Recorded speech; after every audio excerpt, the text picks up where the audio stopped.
Asukadera Temple. This temple was started in 588. 592 they completed the Golden Hall and the cloisters. 593 the stupa.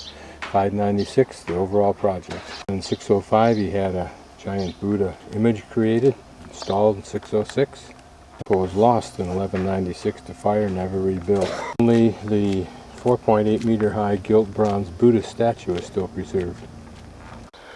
This has been a pretty ride through the countryside. A relatively small, modest road near this very large road, actually.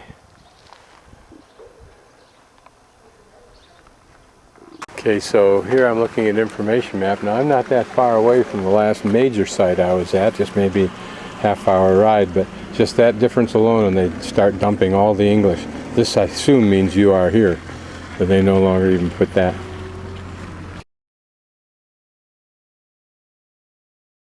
Nothing remains except for the Buddha. My guess is that all of this is a complete new reconstruction and represents something important to those who know what these shrines are, but for me, nothing. Again, their irrigation, runoff channels, whatever, are always very nice, very clean.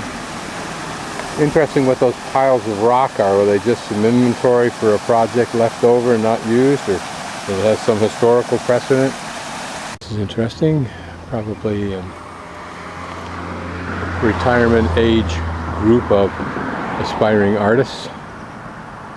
Maybe that's their teacher up there, I don't know.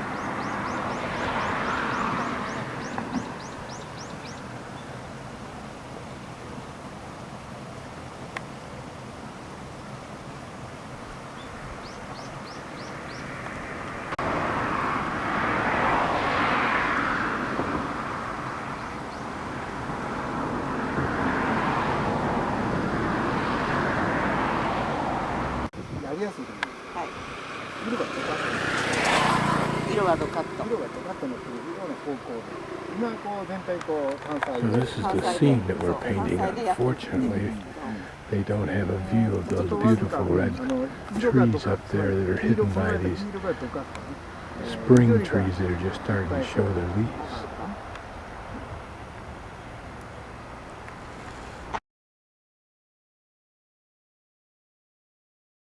Kawahara Observatory. I just thought it might be a pretty place to walk around inside of. Looked like a pretty substantial mound behind here, and it's terracing, and I thought it must have some historical value, although I won't know what it is.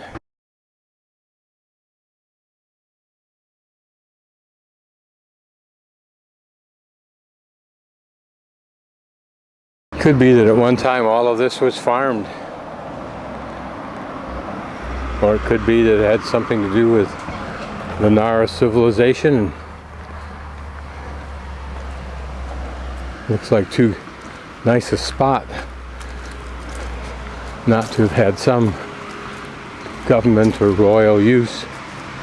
Just hiked up here because I wanted to change of pace and wanted to see if this mound were a mound or just part of a hill. Looks like it's just part of a hill.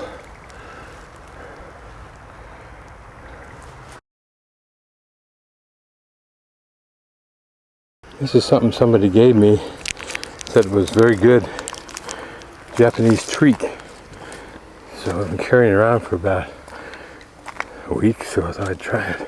So it's kind of a gelatin type thing. You can see how mobile it is. Chewy, subtle taste. Not, a little bit sweet, but not sweet. It's just not anything else, so I'm calling it sweet. A little bit chewier and gummier than, let's say, a gummy bear. But very nice. The taste, so refreshing to have something that's just not loaded in with sugar. Again, you wonder when you see workings like this, was it just a classic case of terraced farming? Looks like it could well have been. It's appropriate for it.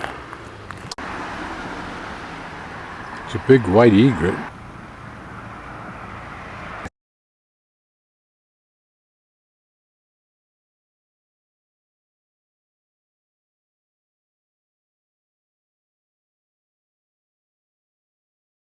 was pretty close to it. Parked the bike over there. There's a big vertical stone, but I knew that wasn't it. I couldn't, and I rode up here to the right again, and that wasn't it. So I stopped at this little cafe, and the man said, "Oh yeah, it's right next door," and it is literally right next door. So here we are. That's the big deal here.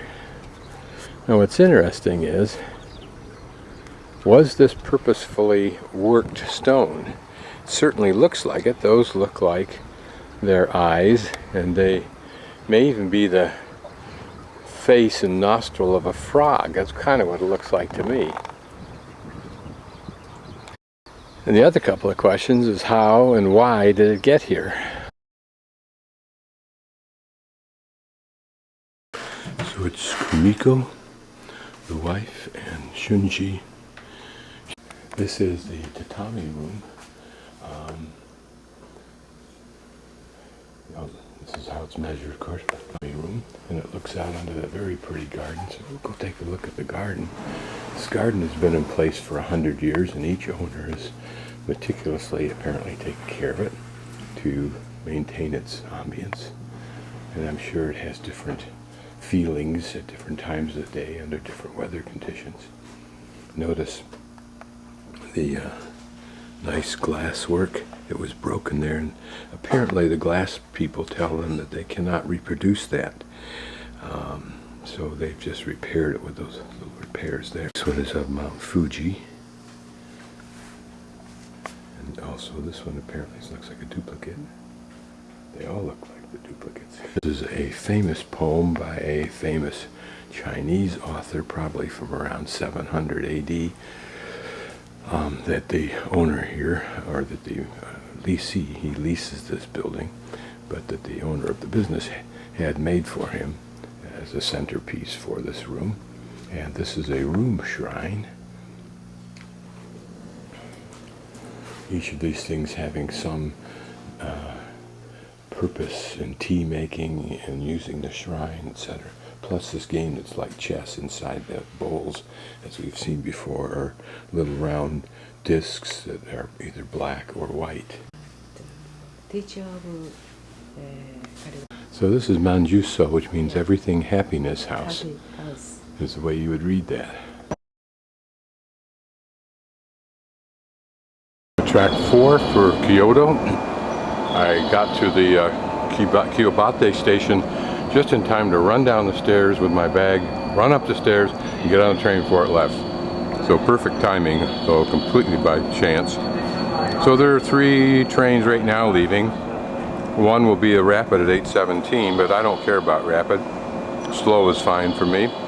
I get to see more, so I'll go at 8:09, which is in about 9 minutes. Look inside of a local train. The man sits right there. It folds down that chair, I guess. And this is where he does what he does.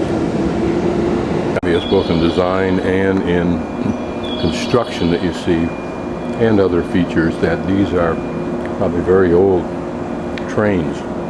But the Japanese maintain almost everything, including construction equipment, in what appears to be freshly painted new mint condition. It's obviously, but I'm not sure what these are, except unless they're very fancy riding crops. Or maybe it's just something that was carried by those who had the power to carry them, and therefore the authority, or the reverse of that.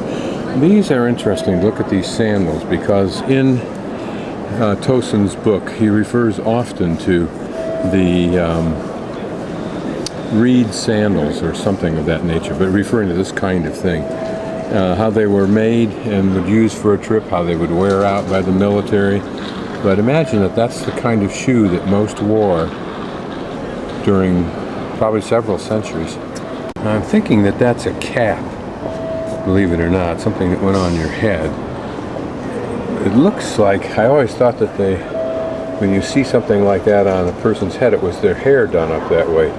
But maybe this is either a facsimile, or it was what they actually used, or it's got nothing at all to do with what I'm talking about. A couple of good examples of saddles. Now, I don't know if they did anything with these saddles other than make them out of wood. It looks pretty smooth. No reason why it wouldn't be as comfortable as my really hard leather Western saddle. The stirrups are the curious part. And notice the stirrups do have a little edge all the way around, so you did get your foot in there. And maybe, no, I was looking for a little cup underneath that. And maybe there is something up above right in here that would be able to hold your toe. I can't tell for sure.